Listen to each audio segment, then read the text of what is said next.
and she has a story to share with the press, with the media, and with these two fantastic leaders who have joined you today. So, Ariana, please. Why don't you come up here and talk so they can see? Sure. That'd be great. Thank you very much. Thank you, Mr. It's a great honor. Thank you, Mr. President.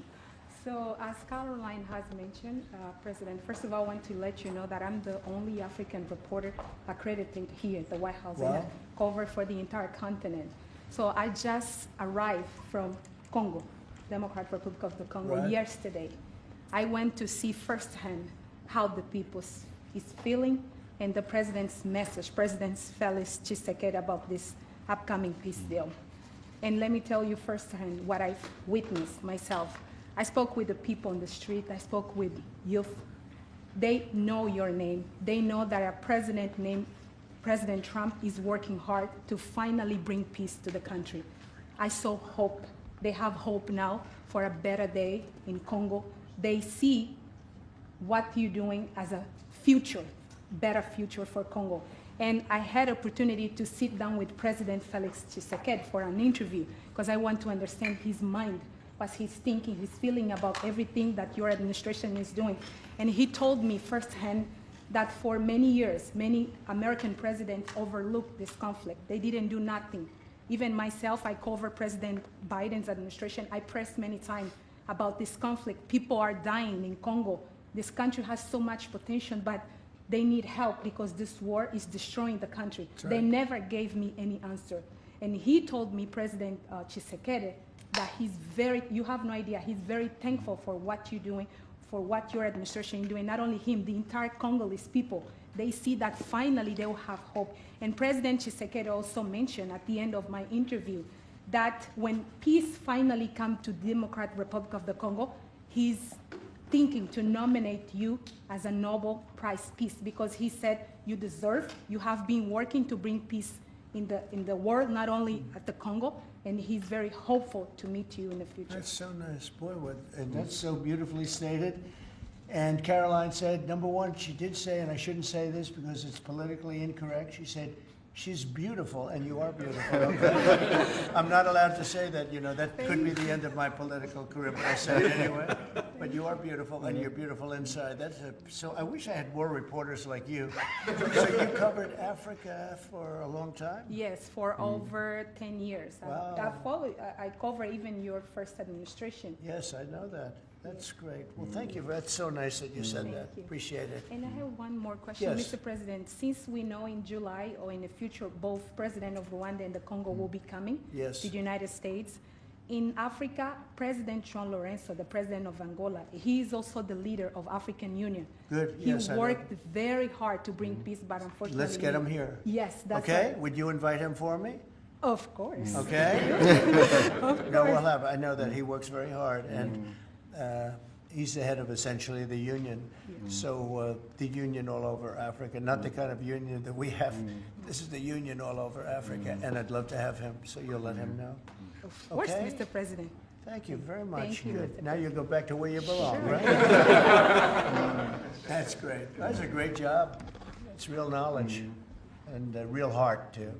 Congratulations. Okay. So we're here today to celebrate a glorious triumph, and that's what it is, for the cause of peace. And this is a long time waiting, the signing of a historic peace agreement between the Democratic Republic of the Congo and the Republic of Rwanda. The conflict has continued, and it's been going on for many, many years. It's been going from, I guess they say 30 years. The Great Lakes region of Africa for a long time, and maybe even time before that. How is the Great Lakes region? Must be beautiful, right? Beautiful, beautiful region, but they had a lot of war, right? A lot of fighting, a lot of death. It's displaced countless people and claimed the lives of thousands and thousands. But today, the violence and destruction comes to an end, and the entire region begins a new chapter of hope and opportunity, harmony, prosperity, and peace. That's been a long time waiting. I said, how long has the war been going? And a friend of mine who's very much involved said 30 years, and at least 6 million people were killed during that period of time. It's incredible. And somebody said that was actually, it's the biggest war on the planet since World War II. So it's a shame, but we're going to bring it to an end. I want to express my gratitude and congratulations to the representatives of the Democratic Republic of the Congo and the Republic of Rwanda, who signed this pivotal agreement a short time ago. They just signed right in front. And let me also thank Secretary of State Marco Rubio, who has worked very hard on this subject, and we've worked on it together, for his outstanding leadership, as well as Senior Advisor for African and Africa Affairs, Mossad Boulos, who's, as you know, spends a lot of his time in Africa, and he's very comfortable there. I said, were you at all uncomfortable with all of the turmoil and all of the killing? And he said, no, I wasn't uncomfortable, and that's what you need.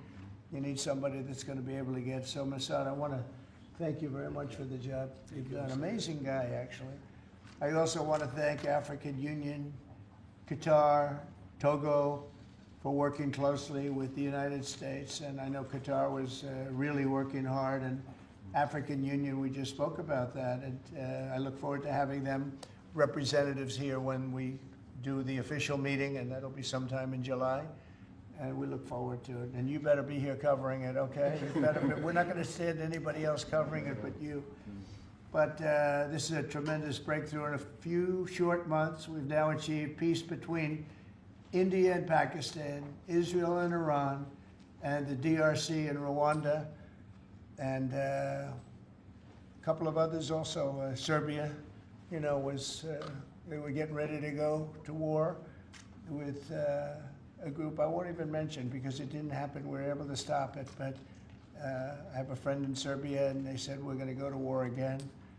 And I won't mention that it's Kosovo, but it's Kosovo.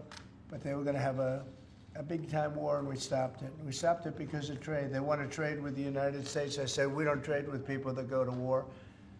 And we said that also with, if you take a look at Pakistan and India, it was great. They have two great leaders, and they were able to stop. They were in the midst of a big fight, I guess everybody saw, and it was going to get very bad. And they are nuclear nations, very powerful nuclear nations. In the months and years ahead, my administration will continue to work closely with all of the parties in this deal and ensure the agreements are fully taken care of, and you're going to do what's in the agreement. We'll say you better do what's in that agreement, right? Because if somebody fails to do that, bad things happen. But I have a feeling that after 30 years, I think after 30 years, you're all set. We are. I think both of you have said that's enough, right? That's enough. Yes. That's enough. You've seen it all. So this is a wonderful day.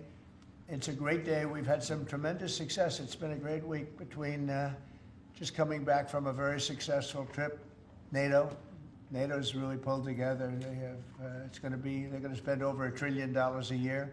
Nobody expected a thing like that to happen. And we had the war, as you know. We call it the 12-day war. It was exactly a 12-day war. And we ended up with no nuclear weapons. That's what we wanted. And they were just absolutely blown to pieces, those 3 sites. And there's no nuclear weapons, and hopefully there can be a lot of healing, and the healing is starting. And it's been a really pretty amazing week, and this is one that I really look forward to. This was set up a few weeks ago, and it was something that I really look forward to. If we can do this, and we do that because we have a certain competence that's good, we're able to get people to be peaceful. I think we can do war better than anybody, but we don't want to. And we have the greatest military in the world. They showed that in Iran. Those pilots, they flew for 36 hours. And think of that, and they hit their target. The size of this desk, half the size of this desk, from about 52,000 feet in the dark of night with no moon, 0 moon. They wanted it that way. Can you believe it? And they hit, every missile hit exactly